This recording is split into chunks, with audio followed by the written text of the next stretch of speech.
The first thing my sister said wasn't hello, it was, "We don't feed extras."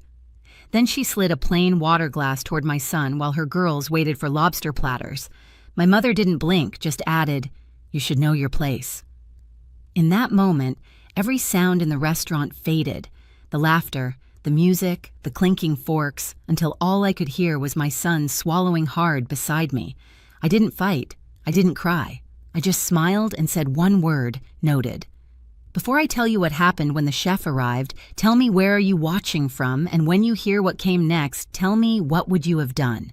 Meridian was the kind of place people booked months in advance. The soft lighting, the ocean gray booths, the wine list that could pay a month's rent. My sister Camille had chosen it, calling it a perfect celebration for real achievements. Translation, her daughter's college acceptances. I said nothing, just confirmed we'd be there. Camille always liked to host. She said it made her feel generous, but what she really loved was the stage it gave her. Mom Evelyn thrived in that light too, watching her favorite daughter perform the part of success. I'd seen this play 100 times. My role was always the same, quiet, polite, disposable. Theo, my son, sat beside me, shoulders too big for his jacket hair falling into his eyes. He's 14, but still thinks kindness counts for something. He smiled at his cousins when we arrived, but they barely looked up from their phones. Ava and Riley, both 16, were mirror images and hair, perfect smiles. The kind of confidence that comes from being told the world already belongs to you. "Venus, you'll love this place," Camille said, glancing around the crowded dining room. "They have a chef who actually knows what he's doing." I could have told her that I'd trained that very chef, but instead I smiled. I'm sure he's great. The hostess led us to a corner booth with a clear view of the open kitchen. Every table was full. Waiters moved in rhythm, black aprons, crisp voices. It was my restaurant, though. No one at the table knew it yet. I'd designed the lighting, chosen the marble for the bar, built the menu from scratch. Tonight, I was just another guest pretending to fit in a family that had never left room for me. Mom took the head of the table, settling her reading glasses like a crown. "Let's make this night special," she said. "We're celebrating big accomplishments." Ava beamed. Riley leaned in, whispering to her sister about dorm choices. Theo stayed quiet, studying the menu, pretending not to notice that no one asked what he'd like. I tried to focus on him, not the tension. He'd grown so fast this year, his voice deeper, his hands almost as big as mine. I wanted him to see strength that wasn't loud, the kind that holds still until the right moment to move. When the waiter approached, Camille ordered the most expensive wine. "The twins will have lobster," she said, like it was tradition. Then glancing at me, "I hope that's okay." I nodded. "It's your dinner." She smiled sharp and thin. "Exactly." As the waiter walked away, I felt the same old current pulling tight around the table. Camille's vanity, Mom's silence, my restraint. The night wasn't about family. It was about hierarchy. And though no one knew it yet, it was about to change. The server approached a young woman named Jenna, confident but careful. I'd hired her myself months ago, but she didn't recognize me in this setting, not with my hair down and a quiet smile instead of a clipboard. "What can I get you all to drink?" she asked, pen ready. Camille answered first. "A bottle of the Silvercrest Chardonnay for the table." "Of course," Jenna said, writing it down. "And for you," Sir Theo looked up. "Can I have a sparkling water with lemon, please?" Before Jenna could nod, Camille cut in. "He'll have tap water. Regular glass." Theo blinked. "Oh, I just thought—" "It's fine," she said, brushing him off. "Sparkling water is for guests of honor. Right, girls?" Ava and Riley exchanged a glance but stayed silent. I could see the discomfort in their posture. They weren't cruel, just trained to stay on their mother's side. Jenna hesitated, her eyes flicking to me for confirmation. I gave a tiny nod. She wrote tap water and moved on. The air tightened. My mother filled the silence. "It's nice we're all together, even if some of us don't get to do this very often." Her tone was smooth, practiced, but I caught the edge in it. I'd been on the receiving end of that tone my whole life. Theo tried again. "Can I get the shrimp pasta? It looks really good." Camille didn't even look up from her menu. "That's a bit much for tonight." I met her eyes. "For what reason exactly?" She smiled like she was indulging a child. "Venus, this dinner is about the twins' achievements. Let's not overcomplicate things. We don't need everyone ordering like it's their big night." My voice stayed calm. "He's hungry, Camille, then he can eat when he gets home," she said finally, closing her menu. "We don't feed extras." For a second, no one breathed. The words landed like glass breaking. Even the nearby table went quiet. Theo stared down at the tablecloth, blinking too fast. I could see the redness gathering around his eyes. Mom set her wine glass down. "Camille's right, dear. It's about the girls tonight. We all have our place." There it was, the confirmation clean and final. Something inside me clicked. Not anger exactly, but precision. A lifetime of swallowing moments like this had made me very good at one thing: remembering. Jenna returned with the drinks. She slid the crystal glasses to Camille, to my mother, to the twins, then the plain glass of tap water, pushing it gently toward Theo. The sound it made against the wood was louder than it should have been. Theo whispered thanks but didn't drink. I looked at Camille, her perfect manicure, holding the stem of her wine glass, and smiled. "Noted." She frowned. "What does that mean?" "Just that I heard you." She laughed lightly. "Good, then let's move on." But we wouldn't move on. Not tonight. I'd already decided this lesson wouldn't end at the table. I didn't touch my wine. The stem of the glass felt cold between my fingers, but my thoughts were steady, measured. Camille talked about college essays and internships, like she was giving a seminar on success. Mom nodded in rhythm, smiling proudly. I watched Theo push the condensation ring his glass left on the tablecloth, tracing circles to keep from crying. There was a time when I would have said something, defended myself, defended him. But tonight wasn't about arguing. It was about remembering who held the real power in this room. Jenna passed our table again, dropping off the first-course oysters for the table. Camille waved her hand toward Theo's empty setting. "He doesn't need one." Jenna hesitated. "Are you sure, ma'am?" Camille's voice sharpened. "Positive." Jenna looked at me. I gave her the smallest nod. She moved on, but I caught the flicker of discomfort in her eyes. She knew it wasn't right. She also knew I would handle it. As Camille kept talking, I let my mind wander, not to escape, but to calculate. I thought about the contracts in my office drawer, the payrolls, the staff I'd personally interviewed, including Jenna and Chef Marco. I thought about every late night I'd spent turning a failing kitchen into this thriving restaurant. It was almost funny, in a cruel way. Camille had chosen this place to make a statement. She just didn't realize whose name was on the deed. Theo leaned closer. "Mom, can we leave?" I shook my head slightly. "Not yet." He looked confused. "But I'm not." "You will?" I said softly. "Just wait." His eyes searched mine, and something in him relaxed. Maybe he didn't understand, but he trusted me. The second course arrived: lobster platters for the twins, sea bass for Camille, scallops for Mom. Plates gleamed under the pendant light. The smell of butter and garlic filled the air. Camille clinked her glass. "To success. To our girls, making us proud." Theo reached for his water. His hand trembled. I caught it under the table, steadying him. "You're fine," I whispered. When I looked up again, Camille was watching me. "You're quiet tonight, Venus. Everything okay?" "Perfect," I said, smiling. "Good," she replied.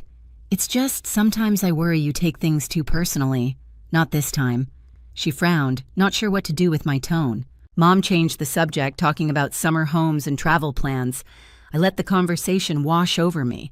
I was done listening. Jenna passed by again, and I caught her eye. I didn't say a word, just a subtle tilt of my head toward the kitchen. She nodded once, before disappearing through the swinging doors. I took a sip of water. The moment was coming, and when it did, it would be quiet, deliberate, and final. Camille leaned back, satisfied, her daughters laughing beside her. And I thought, let them laugh now, because when the chef arrives, no one will forget this dinner. When the chef arrived, I said later, the room went still. The kitchen door swung open and Chef Marco stepped out, wiping his hands on a white apron. He was a tall man with the kind of calm that made people listen before he even spoke. I saw the moment Camille realized something was off, Jenna following close behind him, her notepad clutched tightly like she was bracing for impact. "Chef Marco," I called, my voice steady but clear enough for the tables nearby to hear. "Could you join us for a moment?" Camille froze mid-laugh. "Venus, what are you?" "Just a quick introduction," I said. Marco approached the table. "Of course, ma'am. Is everything all right?" "Everything's fine," I said. "I just thought my family might like to meet you. This is my sister, Camille, my mother, Evelyn, my nieces, Ava and Riley, and my son, Theo." Marco nodded politely. Pleasure to meet you all, I smiled at him. Chef, would you mind telling them what your position is here? He blinked, confused but professional. I'm the head chef at Meridian. And who do you report to? I asked. His gaze flicked between me and Camille, then back to me.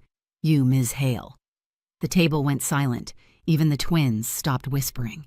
Mom's hand tightened around her wine glass. Camille tried to laugh. Wait, you mean she works here? Or, no, I interrupted gently. I don't work here. I own here. The restaurant, the building, the company, Meridian is mine. Her mouth fell open. That's not 18 months ago I said I bought out the investors. Every paycheck, every bottle of wine, every lobster that comes out of that kitchen runs through my signature. The sound around us dimmed again as if the restaurant itself leaned closer to listen. A nearby couple exchanged glances. Mom found her voice first. Venus, dear, this isn't necessary, it is, I said. Because tonight you both decided to teach my son about knowing his place. So let's make sure we all understand exactly where we stand. Camille flushed red words, stumbling. I didn't mean, you said we don't feed extras. I cut in, calm but sharp. And then you told my employee not to serve my child. That wasn't a slip. That was you showing me who you are. Theo looked between us, eyes wide, unsure whether to feel vindicated or terrified. I placed my hand on his shoulder. Don't worry, I said softly. We're done being extras. I turned to Jenna. Could you please bring my son a lobster platter, the one with truffle butter and the chef's off-menu special? Whatever you think he'll like best. Jenna nodded, her expression a mix of relief and pride. Right away, Ms. Hale. Thank you, I said, and make sure to bring him the good glassware. Camille's voice cracked. You're embarrassing us. I looked at her, still smiling. Funny, that's exactly what you wanted to do to me, wasn't it? Mom interjected, her tone pleading. Venus, please, we're family. Family, I said, finally letting a little steel into my voice. Family doesn't sit by while their grandson gets treated like a stray dog. Family doesn't tell a child he's not worth dinner. The color drained from her face. I turned to Marco. Chef, please ensure my son's meal is perfect. I'd like him to remember this dinner for the right reasons. Marco gave a small smile. You have my word. As he disappeared into the kitchen, the nearby diners started murmuring. Some looked at me with sympathy, others with awe. Camille straightened, pretending not to hear them, but her neck flushed a deep red. Theo's food arrived not long after an elaborate spread that could have fed 2 people. The lobster steamed, the truffle scent filling the air. Marco himself set the plate down. Enjoy, young man. Theo's voice trembled. Thank you. Camille's twins looked down at their plates, silent now, their earlier confidence gone. I leaned forward slightly. Eat, Theo. He hesitated, then took a bite. His shoulders loosened. It's really good. I know, I said. It's yours. I raised my glass, not in a toast, but in a quiet declaration. To knowing your worth. Camille whispered. You planned this, didn't you? I shook my head.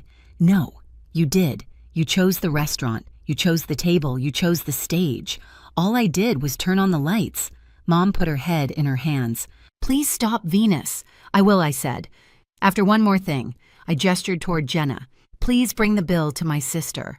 Camille's eyes widened. Excuse me? This was your dinner, I said evenly. Your celebration. You ordered the $75 bottle of wine, the lobster for the girls. You wanted to be the host. Hosts pay. She reached for her purse, frantic. Venus, come on. Don't worry, I said softly. You can afford it. After all, you said success should be celebrated properly. Theo kept eating, quiet but peaceful now. His eyes lifted to me, searching for permission to smile. I gave it to him. Camille finally found her voice. This isn't fair. I tilted my head. Fair? You want to talk about fair? She said nothing. Here's fair, I continued. You teach your daughters that they're the main characters. You teach them to treat others like props. And tonight, they watched you learn what happens when the story changes direction. Silence. Even the music in the background seemed to slow. Theo took another bite of lobster, then looked at his aunt. It's really good, he said quietly. Camille's lip trembled. I'm sorry, she whispered. Not to me, I said. To him. She turned to Theo, voice breaking. I'm sorry, sweetheart. He didn't answer, just nodded once. Mom spoke next, defeated. We should go. Yes, I agreed. You should. They stood awkwardly, gathering their purses, their untouched plates still steaming. People watched them walk out, whispers following like shadows. When the door closed behind them, the room exhaled. Theo looked up at me. "Are they going to hate you now?" "Maybe for a while," I said. "But that's all right. I didn't do it for them." He nodded slowly, then smiled, a small, careful thing that grew stronger with every second. "Good," I said softly. "Now eat." He did, and I leaned back, letting the satisfaction settle. Justice didn't always need noise. Sometimes it just needed clarity and a perfectly cooked lobster platter. The private dining room in the back felt quieter, almost gentle. The noise of the restaurant was just a hum beyond the glass wall. Theo sat across from me, his plate half empty, the nervousness finally gone from his face. "Mom," he said, "why did Aunt Camille call me an extra?" "Because some people think worth is something they get to decide," I answered. "They're wrong." He nodded, studying the gold rim of his plate. "You didn't yell." "No," I said. "People like them expect you to lose control. The best revenge is reminding them you don't have to." He smiled. "Then I'm proud of you." I reached across the table, brushing a crumb from his sleeve. "Be proud of yourself too, Theo. You didn't break. You stayed kind. That's what makes you the main character." We left Meridian just before closing. The city lights blurred against the windshield, the kind of glow that makes everything feel new again. Theo leaned back in his seat, full and quiet, staring out the window, like he finally understood something he'd never been told before. Some people spend their lives learning their place. Others build it.